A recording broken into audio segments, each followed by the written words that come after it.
Ito guys, yung dual number 6. Tapos na natin number 7. So ayan, pabalik tayo. Yung number 5 meron pong buhangin na katambang. So baka lilinisin muna yan. Saka natin na i-airlift. So sa ngayon, dalawa lang muna. Ha guys? So ayan, iparin natin sa kabila. Dual number 6 ngayon itong ating airlift mga kasangga. Ha?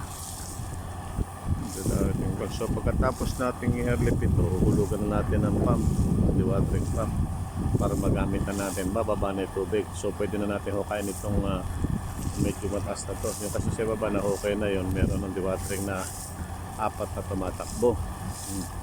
So ito 5, 6, 7. So pag na-install na natin ng pump ito, so mag-umpisa natin mag-apply sa area na to guys. So yan guys, dewatering number 7 ito, well number 6 itong ating ginagawa, at itong number 7 ay tapos na. Yan, nakikita nyo yung buhangin, binubuga ng pipe, binobomba naman ng ng compressor. Ayun yung compressor natin sa kabila. Yan, mahaba yung hose natin. Yan guys, dual number 6 itong ating nililinis na to. Yan. So yan, pagka lumubog yung ano na yan, 12 meters yung haba ng pipe natin. So pag lumubog na yan, okay na, 11.6. So may matitirang 40 cm na pipe. So kaya alam na natin na dapat na. Pero pag kahit maabot na yun, kailangan natin makitang malinaw yung tubig, yung wala nang itim na ganyan na buhangin na lumalabas. So ibig sabihin tapos na siya.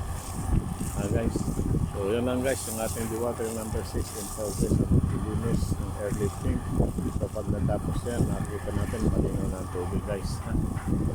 Dual number 6 itong ating ginagawa na ito.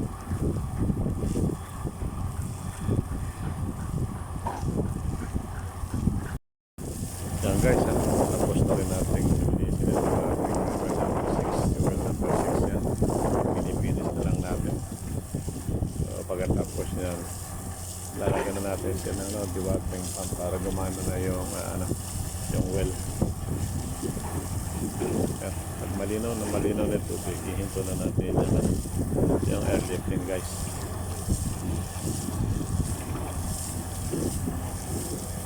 Ang ganda na yung tubig, malinaw na guys ha.